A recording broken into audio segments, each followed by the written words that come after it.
Ladies and gentlemen, welcome to the first ever Rouxgaroux Coaches Show, shot here in the East Bank District at Flying Heart Brewery. I'm Josh Warren with Red Wolf Media, and I'm here today with some coaches and players from the Shreveport Rouxgaroux.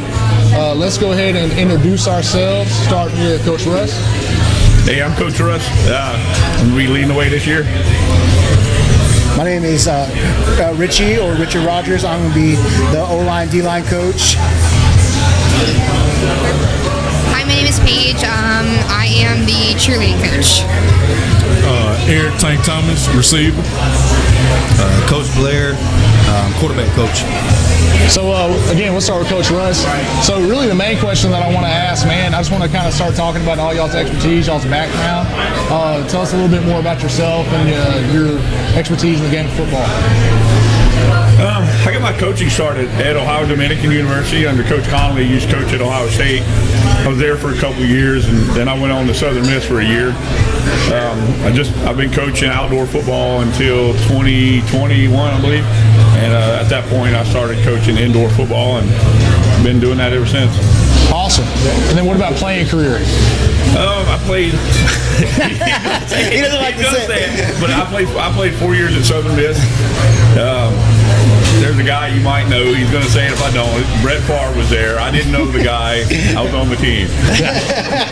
Definitely worth mentioning there. And then Coach Richie, what about you? I played high school ball in Texas. I played college ball in Arkansas.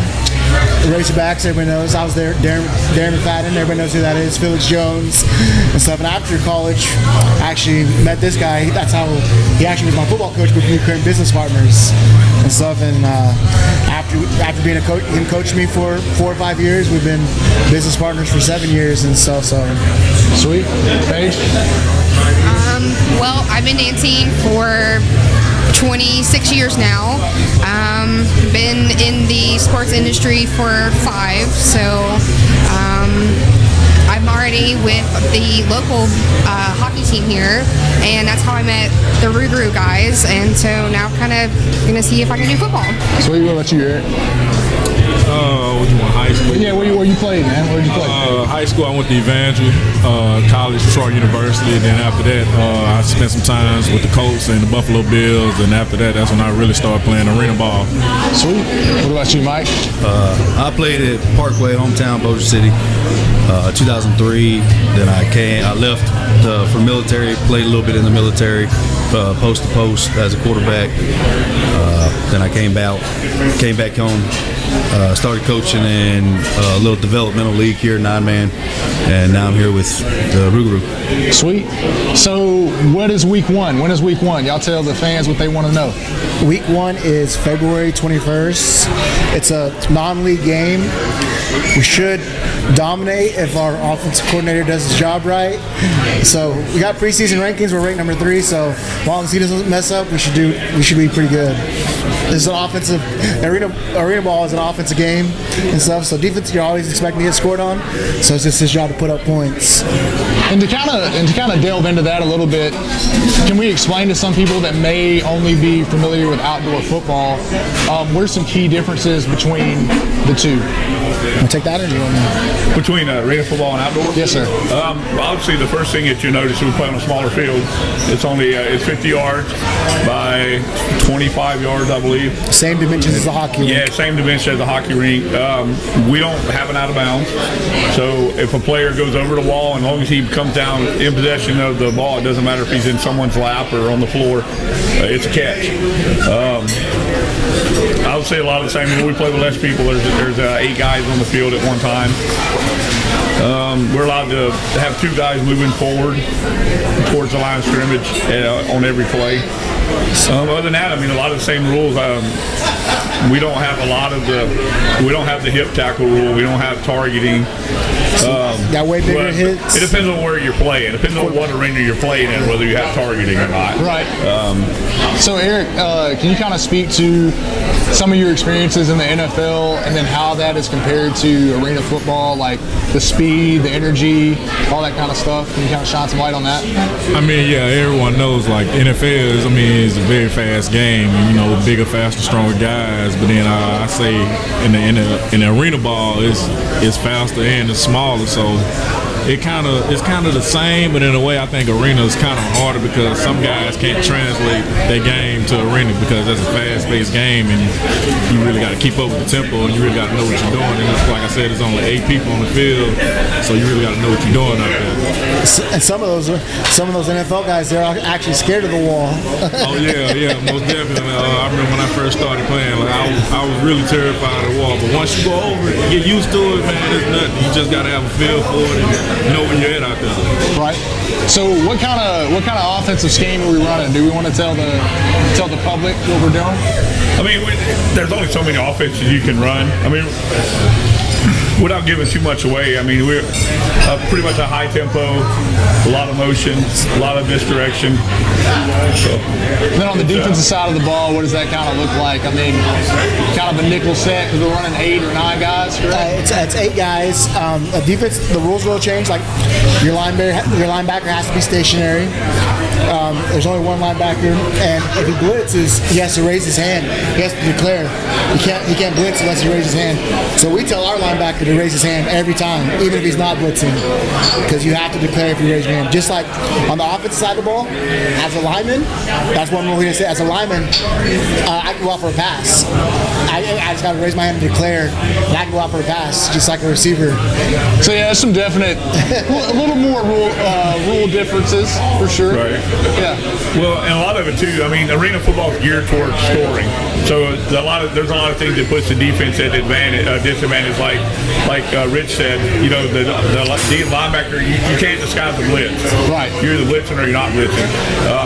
On the interior line, there's a lot of line games that outdoor football gets played, a lot of twists and stunts and things like that. But on the indoor game, you can't do that. If one guy hits the A gap, the other guys have to go outside. You can't put 2 guys through a hole. And the middle linebacker has to stay at 5 yards. And in some places, if he's 5 yards and 1 inch, you're going to get a flag. Unless it's on 4th down. 4th and 1, your linebacker is actually allowed to come up to the line or goal line situations. But so it's designed to put the defense at an advantage. Like if defense lineman in outdoor football, the defensive lineman he can stand up, he can sit down, he can move over here, he can move over there. In arena football, you can't. Once he puts his hand down and gets set, if he lifts his hand, it's illegal defense. It's a 5-yard penalty on us. So can't like you see a D lineman line up really wide out there. In arena ball, you have to be right head to head. It's all one-on-one. It's like basically like you play football. One shade. Yep, one shade. Hey, one-on-one drills in football. Like that's what it is. Basically one-on-one across the board. You're by yourself. Like the average score in arena games like 60 to 70. Right. We also have basically have a defensive box. Like you only have the linebacker and the 3 linemen in that box, and then the defensive back, they have to be a certain distance off the line of scrimmage and a certain distance outside the box. They got a mirror. So it's really hampering to the defense because we can put an offensive guy, we can put him anywhere. If we want to line a guy up by the back wall, back by the goalpost, and have him run full speed towards the line of scrimmage, he can. And a lot of times too, you know, these guys in motion, they'll be all sides. They're already past the line of scrimmage before you snap the ball. But it's just that's one of those things they don't call very much unless, you know, halfway down the field they'll call it. But it's a timing thing. They'll give them usually a 2 or 3 yard leniency and stuff like that. If they're passing the line of scrimmage, give them 2 or 3 yards. Okay. Well, let's talk about tryouts. Let's talk about the formulation of the team. What can y'all speak to in terms of, you know, from the time in which the team came here and then you started forming your roster? I mean, what did that process really look like? And I know you have another tryout coming up. Let's kind of talk about that. I'll mention how we came here. We've been researching Shreveport probably, I wouldn't say 3 years. Probably 2. 3 years, yeah. We were looking at 3 other places besides this place, and it came down between here and Oklahoma. And Oklahoma has a really nice arena, but there was old ownership and they didn't treat the place so well. And a lot of the other arena teams were like, if you bring a team to Shreveport, the hockey team's not going to want you there. They're going to make sure you're not going to play. But when we met Scott Musket and the Mudbugs, they were so welcoming. They're like, we would not be here if it wasn't for the Mudbugs and Scott Musket. They've been so helpful with partners and a lot of their staff. Like Paige, she's from the Mudbugs, and she basically does our social media, all that. and then the football side is like tryouts and recruiting. That's more. I'll let him go on that. So on the formation of the team, any coach will tell you, you always have guys that are loyal to you. And so, you'll have guys that play for, fortunately, we've got maybe 10, 12 guys on the team that's played for me before. So I know them, they know me. That was kind of the first step as we got on the phone and started calling all these guys before, new contracts were issued and try to bring in some of the people that we knew. And then Coach Pimble, that was with us for a while, he brought some other guys in. I think he brought Eric in.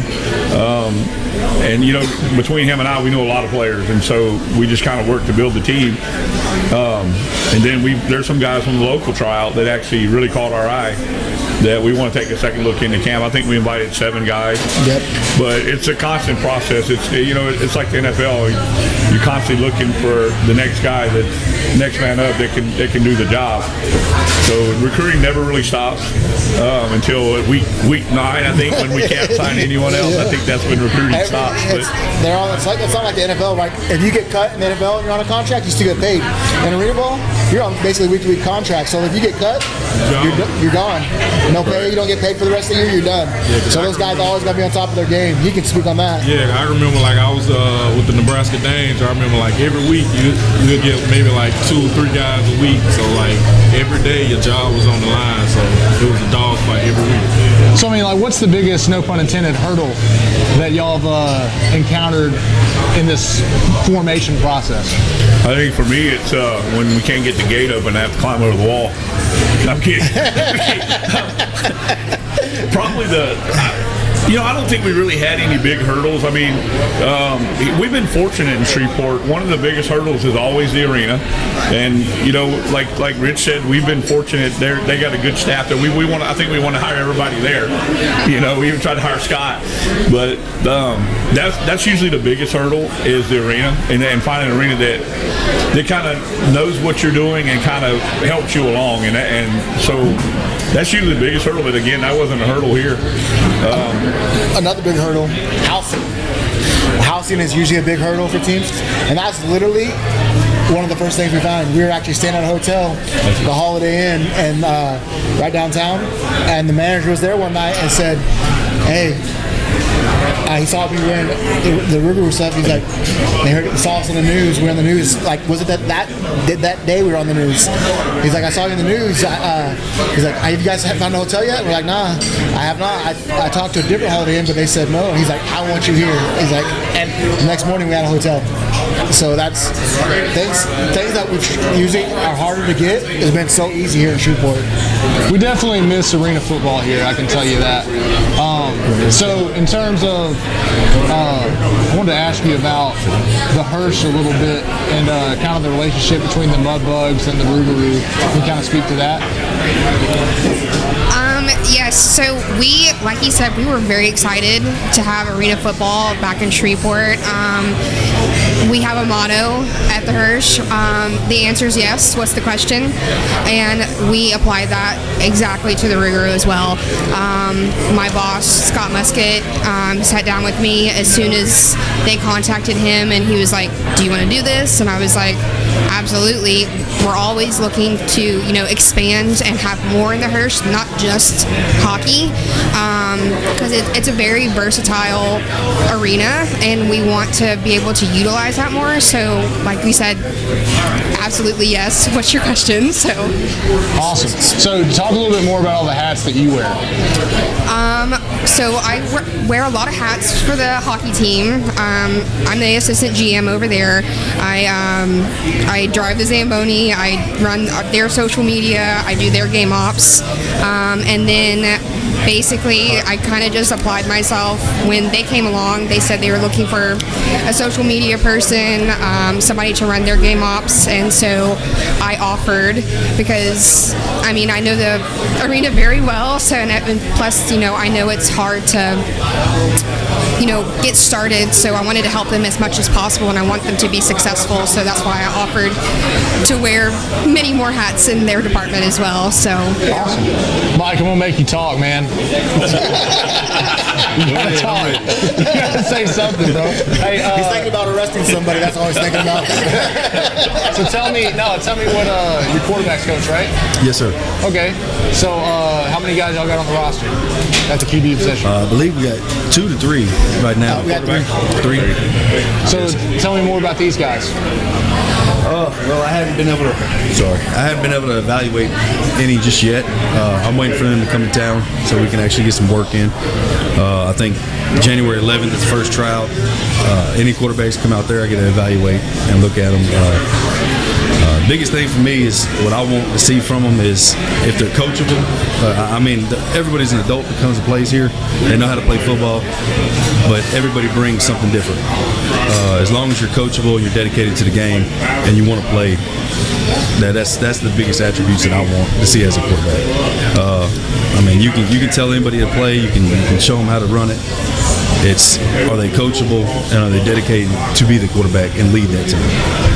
That's what I want to see as a quarterback. So you talked a little bit, that's a philosophy there. So, in terms of being a coach, that's what you expect out of your players. But, from your perspective, what is your why when it comes to coaching? Why do you love coaching? I love the game. That's what I played.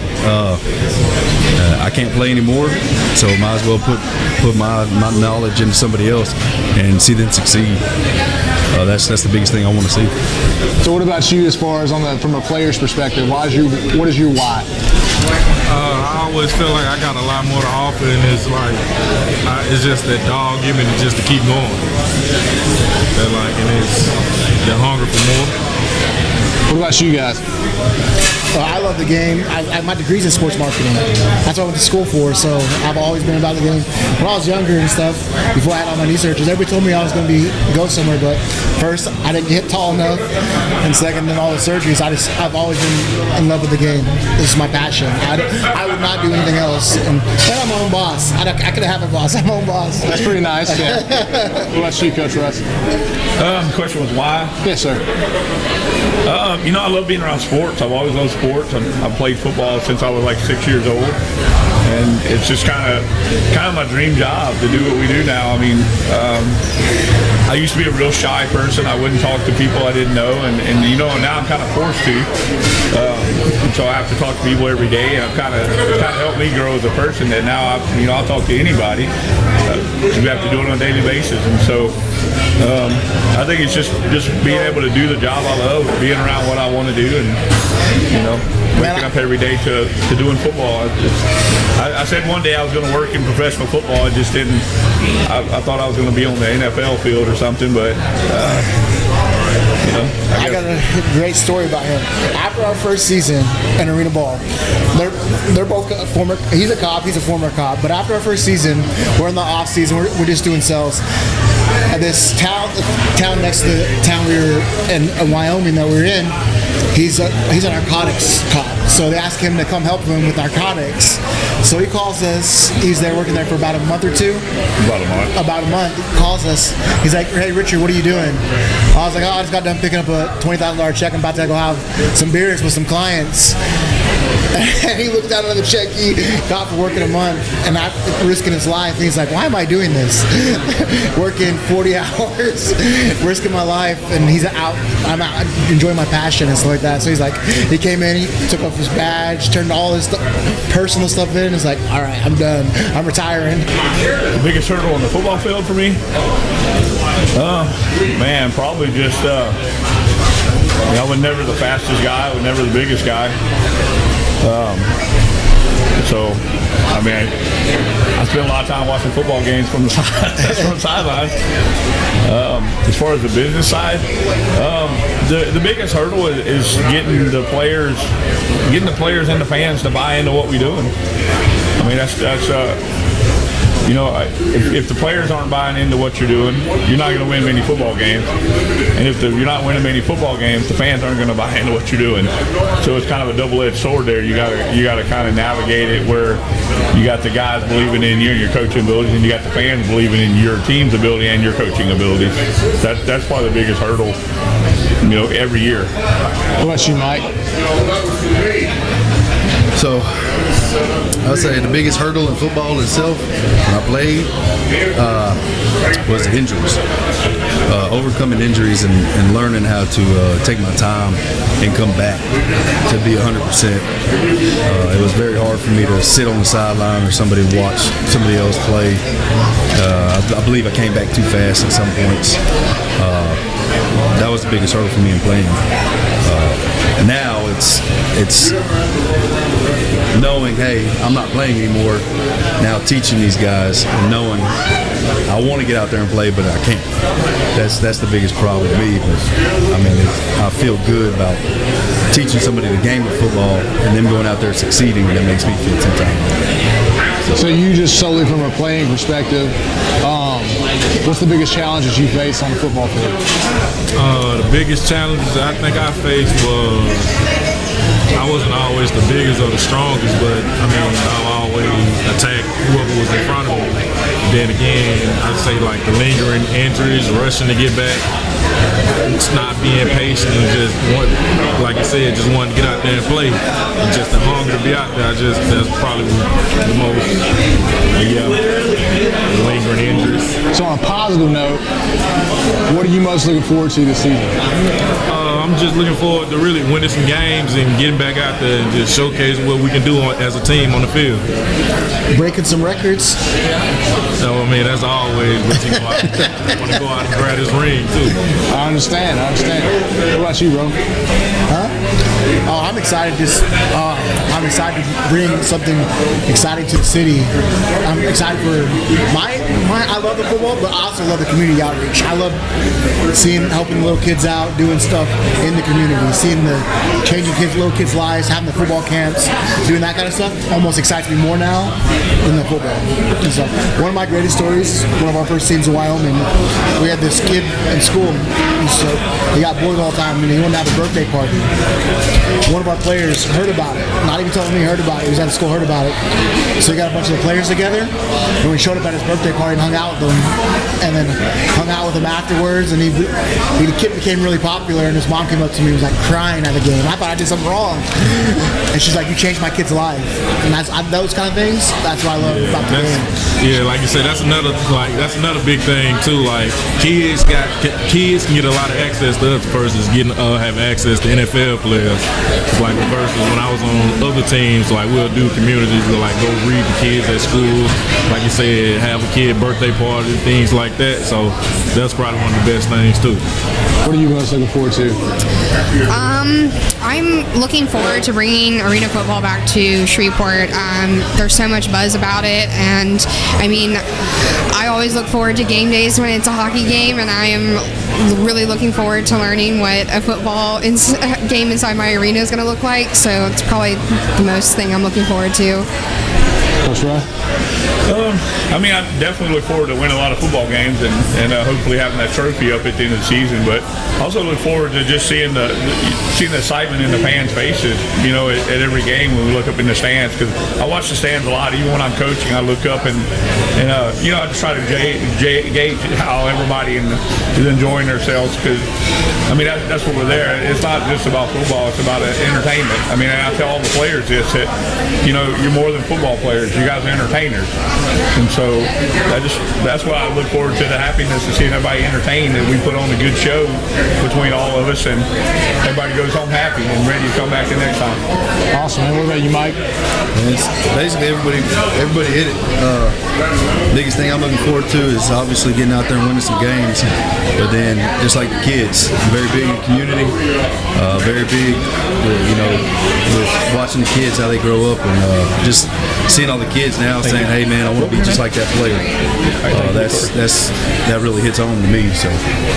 So week one, let's remind everybody. Week one is when, what time, what place, who we playing? February 21st, 7 p.m. at the Hearst Coliseum, George's Pond. So I think they're probably gonna. I don't know if we're gonna tailgate that day because it's a Friday, but there will be tailgating. A lot of fun times. You know. Big old Mardi Gras game. Yeah, big old Mardi Gras game. Oh yeah, a lot of beads, all that good stuff. Paige has a lot of stuff planned, don't you? I do. We might be having a Mardi Gras parade inside the Hearst. Okay. So That's pretty cool. I like that. So, Richard, you want to add anything? You want to talk about what we got coming up? Yeah, like I said, I don't know if we talked about our preseason rankings. We're ranked number 3. We still got buy one get one free on our season tickets. The players arrive February 14th. Got camp starts that next Monday, right? Starts the 19th. The 19th. We got 9 former NFL players on our team, so I can't think of anything else off the top of my head. You think anything else? No, just the players start arriving on the 14th through the 16th, and 14th through the 16th, and then they'll be busy all weekend almost trying to get everything. They gotta have physicals and all that kind of stuff, and I think we got a couple people that they're coming basically to help the players outside of football. I think we've got a Learning X, is that the name of our partner? Yep. She's going to come in and talk to the guys about like concussion recovery or just things that help them if they get injured. We got a lot of things. We've got a financial planner coming in to talk to the guys and try to help them in different aspects in our life other than football. And then that Monday, I said the 19th, but I think it's actually the 17th. That's when we'll start putting the work in. Awesome. Well, let them know where they can get tickets, man. Yeah, you go to Rouxgaroux.com, and that's where you get your tickets, apparel, all that. Sweet. Hey, so you might know the answer to this. So I think the 16th is when single game tickets are going on. You guys are handling that. You're talking about like February 16th they're going on, or Is it February January? 16th? I thought it was January 16th. I can't remember. There's a lot of dates in my head, to be honest with you, and I don't have my book in front of me, my brain. So, but I think it is. We should be putting something out on social media pretty soon about when single game tickets. I know that we're trying to wrap up all of our season tickets and making sure everything's built on the ticket system. So. And where can they follow you guys? What platforms? What's the handles? All that good You stuff. can follow us on Instagram and Facebook right now. About to make a Twitter. I know that they're trying to get a YouTube up. Then we talked about doing a podcast. So there's going to be lots of different platforms for you to follow us on. Like I said, right now it's Instagram and Facebook. It's just Shreveport Rouxgaroux. So yeah. Awesome sauce. You guys got anything else for me? Got anything? I don't think so. Then we appreciate you coming out and doing this podcast for us. And, Absolutely. been a lot of fun so far. We all know where to be February 21st. See you at the Rouxgaroux Center.